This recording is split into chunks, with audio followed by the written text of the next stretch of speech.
Drugs పై దండయాత్ర 3.0 కార్యక్రమం జరుపుకుంటా ఉన్నాం. మరి ఈ కార్యక్రమానికి మాతో పాటు వచ్చిన ముఖ్య అతిథులు ఇప్పుడే మా డిప్యూటీ కమిషనర్ పోలీస్ లక్ష్మీనారాయణ గారు, ప్రముఖ న్యాయవాది సామ్య వెంకటేశ్వర గారు, మున్సిపల్ చైర్మన్ రాఘవేంద్ర గారు, ఏసీపీ శ్రీనివాస్ గారు, అదేవిధంగా పూర్తి నిర్వాహకులైనటువంటి సర్కిల్ ఇన్స్పెక్టర్ వెంకటేశ్వరరావు గారు, కౌన్సిలర్ వెంకట్రావు గారు, మా మున్సిపల్ కమిషనర్ గారు డాక్టర్ హరీష్ గారు, అదేవిధంగా ప్రముఖ న్యాయవాది శ్రీనివాస్ గారు, కట్ట నడితర గారు, వార్డు కౌన్సిలర్స్ రఘు, గీతారాణి, అదేవిధంగా వార్డు కౌన్సిలర్ ఇంటి నడితరావు, గుంట నాగరాజు, పేరు నడితరావు గారు, కాటగారి నడితరావు గారు, అదేవిధంగా తిరుపతి దేవస్థానం చైర్మన్ వెంకటేష్ గారు, మరి సభావి ప్రజలకు ప్రత్యేకంగా ఈ కార్యక్రమం ఏర్పడిన జగ్గయ్యపేట సర్కిల్ ఎస్ఎస్2 పోలీసు అందరికి కూడా ప్రత్యేక ధన్యవాదాలు చేస్తాను. మరి ఈ కార్యక్రమం చేసినటువంటి ఆశా వర్కర్స్, సచివాలయ ఎంప్లాయీస్, అదేవిధంగా పోలీసు పాత్రికేయులందరికీ పేరు పేరు ధన్యవాదాలు. నిజంగా ఈరోజు పోలీసుకి ఇంత అవసరమా? డ్రగ్స్ మీద దండయాత్ర అనేది నిజంగా అవసరమా? మనకు కూడా ఇంత ఇవ్వాల్సిన అవసరం ఉందా అని ఒక్కసారి ఆలోచిస్తే, నిజంగా ఎవరైనా డ్రగ్స్ తీసుకుంటే వాడు నాశనం అయిపోతాడు, లేదా కుటుంబం మొత్తం పాడైపోతుంది. అంటే ఆకలి కావచ్చు, ఆరోగ్యపరంగా కావచ్చు, విధాలుగా మనం ఎందుకు బాధ్యత తీసుకున్నాం? ప్రతి ఒక్కరి బాధ్యత, సామాజిక బాధ్యత. ఎవరైనా కానీ డ్రగ్ తీసుకొని గంజాయి కావచ్చు, మద్యం కావచ్చు, మందు కావచ్చు తీసుకున్నప్పుడు వాడు చేసేటువంటి అరాచకాలు కావచ్చు, నేరాలు కావచ్చు, సమాజం ప్రతి ఒక్కరు కూడా ఎఫెక్ట్ అవుతాం. నిజంగా మరి ఈరోజు చూస్తా ఉన్నాం. ఇందాక మరి పోలీస్ చెప్పినప్పుడు డీసీపీ గారు చెప్పినా, ఏసీపీ గారు చెప్పినప్పుడు కూడా ఎక్కువ నేరాలు ఎవరైతే డ్రగ్స్ కావచ్చు, మద్యం తీసుకున్న వాడే, హత్యలు, అత్యాచారాలు, దొంగతనాలు, యాక్షన్స్ ఇన్ని కూడా ఎక్కువ శాతం ఎవరైతే డ్రగ్స్ తీసుకున్నారో, ఎవరైతే మద్యం తీసుకున్నారో వాళ్ళని జరుగుతూ ఉంది. అది వాళ్ళ వల్ల ఆ ప్రమాదం సమాజంలో మనకు కావచ్చు, మన కుటుంబ సభ్యులు కావచ్చు, వాడ కుటుంబం కావచ్చు, పూర్తిగా కొలాప్స్ అయిపోతుంది. ఇటువంటి తరుణంలో మనందరం కూడా చాలా బాధ్యతగా, ప్రతి ఉద్యోగి, ప్రతి ప్రజాప్రతినిధి, ప్రతి ఒక్కరు కూడా చాలా బాధ్యతగా మనందరూ కూడా కర్తవ్యం పాటించాలి. అయితే ప్రత్యేకంగా ఇందాక లాయర్స్ ఇద్దరు చెప్పారు, స్వామి వెంకటేశ్వర గారు కానీ అదేవిధంగా జేఎస్ఎన్ చెప్పినప్పుడు, అంటే ఏ విధంగా డ్రగ్స్ తీసుకుంటే ఎటువంటి శిక్ష పడతాయని చెప్పి విషయం మీద చాలా క్లుప్తంగా చెప్పారు. అంటే పోలీసు వారు కేసు కడితే ఏ విధంగా శిక్ష పడుతుందని చెప్పి విషయం మీద చక్కగా చెప్పారు. డాక్టర్ హరీష్ గారు చెప్పారు, అంటే డ్రగ్స్ తీసుకున్నప్పుడు వాళ్ళకి మానసికంగా ఏ విధంగా బ్రెయిన్ మీద కావచ్చు, హార్ట్ మీద కావచ్చు, లంగ్స్ మీద కావచ్చు, లివర్ మీద కావచ్చు, ఏ విధంగా ఆర్గాన్ దెబ్బతింటారని చెప్పి డాక్టర్ ఎక్స్ప్లెయిన్ చేశారు. ఇందా మా గీతారాణి అది రవి చెప్పినప్పుడు సమాజానికి మందు తీసుకోవడం వల్ల ఏ విధంగా యాక్సిడెంట్ అవుతా ఉన్నాయి, ఏ విధంగా తల్లిదండ్రులు అరెస్ట్ చేస్తున్న విషయం మీద చెప్పారు. అంటే ప్రతి ఒక్కరు కూడా బాధ్యత ఈరోజు చూస్తా ఉన్నాం. ఇందాక లాయర్ గారు మాట్లాడుతున్నారు చెప్పారు, విజయవాడ మధ్య యాక్సిడెంట్ జరిగింది. కారు ఒకళ్ళు డ్యాష్ ఇచ్చుకున్నారు, దాంట్లో అప్పీల్ చేస్తే ఒకడు పూర్తిగా డ్రగ్ ఎడిక్ట్. ఎవరైతే బాగా డ్రగ్స్ ఉన్నాయో వాళ్ళు ఏం చేస్తున్నారు విషయం ఎవరికి తెలియదు. ఆ విధంగా పూర్తిగా డ్రగ్స్కి బానిస అయ్యి ఆ విధంగా చేశాడని చెప్పి, అంటే డ్రగ్స్ తీసుకోవడం ఏ విధంగా ప్రవర్తిస్తున్నారు. నిన్న సాగల బజార్కి వెళ్ళా, తండ్రి చనిపోయాడు, తల్లిని కొడుకు ఏ విధంగా హెరాస్మెంట్ చేస్తున్నాడంటే డబ్బులు కావాలంట, మోటార్ సైకిల్ కొనుక్కోవాలి. తండ్రి చనిపోయి 10 రోజులు అయింది, వాడు తల్లిని విపరీతంగా హెరాస్ చేస్తా ఉన్నాడు. అంటే వాడు దేనికంటే బాగా మద్యం తాగి, గంజాయి తాగి పట్టు పూర్తిగా తల్లిని హెరాస్మెంట్ చేస్తాడు. అంటే అటువంటి వాళ్ళు ఐడెంటిఫై చేసి మన పోలీసుకి, మన కౌన్సిల్ ఇవ్వడం అయితే పోలీసు వారికి తెలియజేయడం. నిజంగా ఈ మధ్య ఒక పేపర్ చదివా, రమణ మహర్షి దగ్గరికి ఒక ఆడ మనిషి వెళ్ళి రమణ మహర్షి దర్శనం కూర్చోపోయిందట. వెళ్ళినప్పుడు 1 రోజు 2 రోజు దర్శనం దొరకలా, 3వ రోజు రమణ మహర్షి దర్శనం దొరికింది. అయితే ఆ ఆడ మనిషి కళ్ళు కనపడవు. అమ్మ నీ కళ్ళే కనపడవు కదా, నేను ఎందుకు చూస్తావు ఇచ్చామ్మా అని చెప్పంటే, ఆమె చెప్పిన మాట ఏంటంటే, మాకు మీరు కనపడటం కాదు, మీ యొక్క దృష్టి నా మీద పడాలి అని చెప్పన్నారు అని చెప్పి రమణ మహర్షితో ఆడ మనిషి అందట. అంటే కళ్ళు కనపడిపోయినా ఆ రమణ మహర్షిని చూడడానికి వెళ్ళింది. అయితే ఆ సందర్భం రమణ మహర్షి ఏం చెప్పారంటే, ప్రతి ఒక్కళ్ళు కూడా బాధ్యత, కర్తవ్య బాధ్యత, సామాజిక స్పృహ, సామాజిక బాధ్యత, సేవ దృక్పథం ఉంటే దానికన్నా దైవభక్తి లేదు అని చెప్తున్నారు. మనందరూ కూడా కర్తవ్య బాధ్యత, పోలీస్ కావచ్చు, యాజ్ ఏ సిటిజన్ కావచ్చు, కౌన్సిలర్ కావచ్చు, ఎమ్మెల్యే కావచ్చు, ఎవరైతే బాధ్యత ఏంటంటే సమాజంలో ఏమైనా జరుగుతుంటే సామాజిక స్పృహతో దాన్ని అరికట్టడం కోసం పోలీసులకు తెలియజేయడం ఏదో చేసి దాన్ని అరికట్టడం కోసం మనం బాధ్యత చేయాలని చెప్పి రమణ మహర్షి మాట ప్రతి ఒక్కరు గుర్తుంచుకోవాలి.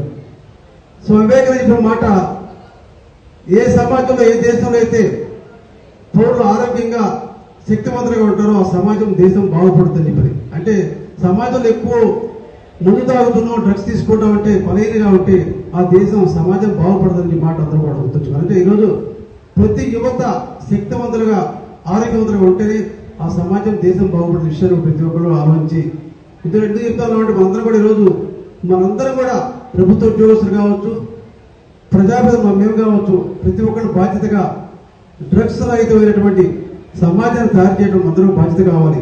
లేని పక్షంలో రాబోయే రోజుల్లో ఏమి జరుగుతాయో, సమాజం ఏమైతుందో ఈరోజు చూసిన విధంగా అగ్రదేశంగా అనిపించేటువంటి అమెరికా దేశంలో కూడా చాలా మంది మేధావులు కానీ వాళ్ళకి శక్తివంతులు కాదు.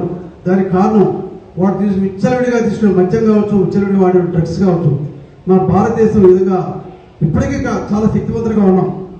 ఈ విధంగా కొనసాగితే రాబోయే రోజుల్లో మన భారతదేశం కూడా అమెరికా లాంటి ఇతర దేశాల్లో ఉన్న పాశ్చాత్య దేశాల్లో మనం కూడా మారిపోయే ప్రమాదం ఉంది. కాబట్టి ప్రతి ఒక్కరు కూడా బాధ్యతగా డ్రగ్స్ రహితమైనటువంటి సమాజాన్ని తీర్చిదిద్దడానికి అందరూ కూడా ప్రయత్నం చేయాలి.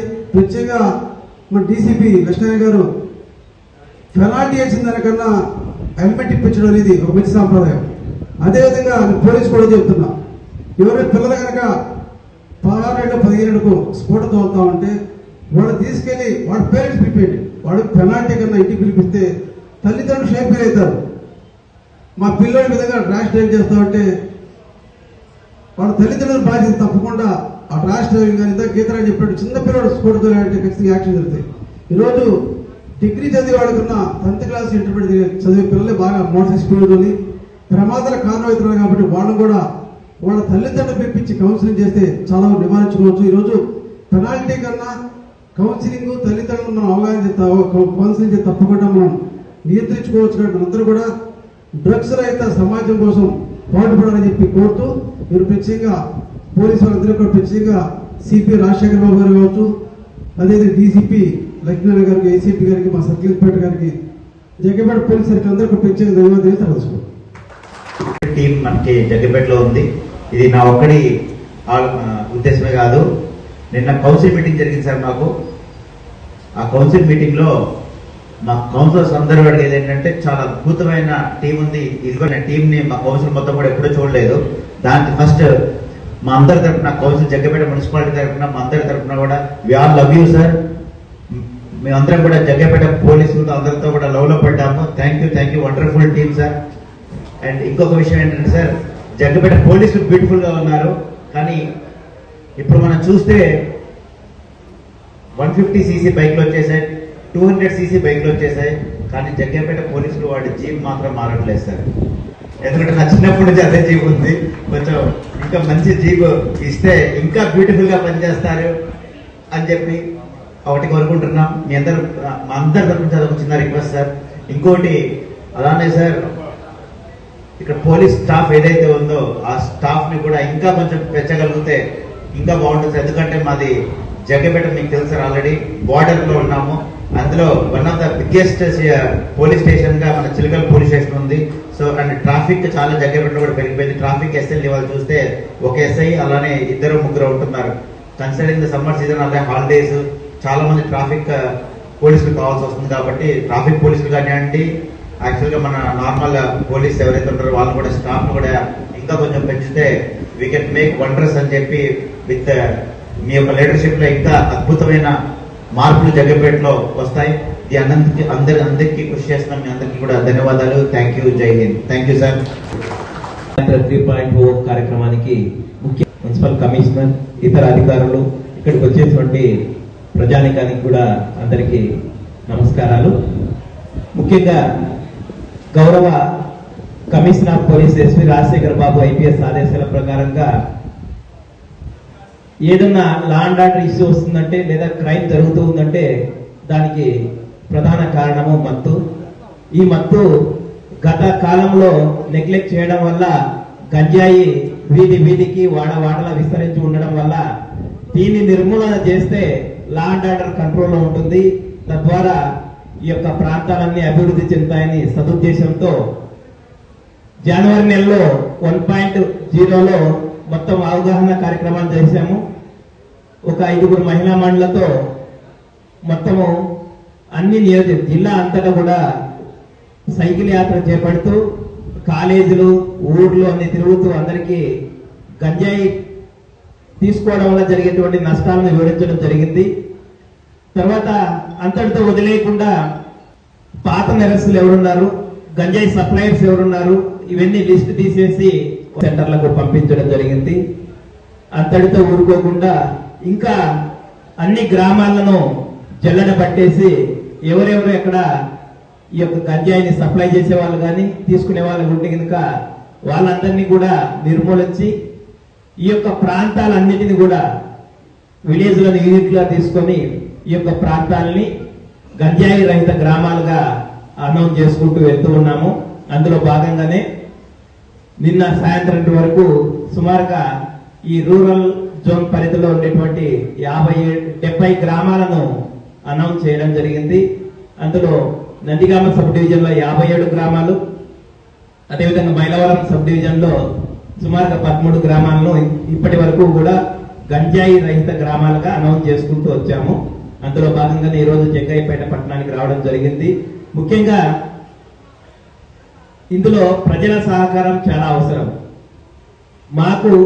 మాకు ఉన్నటువంటి ఇన్ఫర్మేషన్ ప్రకారంగా ఎవరెవరైతే పాత కేసుల్లో ఉన్నారో లేదంటే కనుక ఎవరైతే ఇట్లా తాగి సప్లై చేస్తున్నారో అని చెప్పేసి ఇన్ఫర్మేషన్ తో అందరినీ పట్టుకుంటున్నాం. కానీ ఇంకా ఎవరన్నా మన రాడార్కు దొరకకుండా తప్పించుకు తిరిగే వాళ్ళను ప్రజలే మీరు పట్టించేసి దానికి తగిన పారితోషికం కూడా అనౌన్స్ చేయమని చెప్పేసి సిపి గారు అన్నారు. కాబట్టి మన ప్రాంతాల్లో మన కాలనీలో ఎవరన్నా ఇంకా దొరకకుండా ఉంటే కనుక ఖచ్చితంగా పోలీసు వారికి ఇన్ఫార్మ్ చేయండి. మేము ఈ యొక్క వీటి పట్ల చర్య తీసుకుంటాము.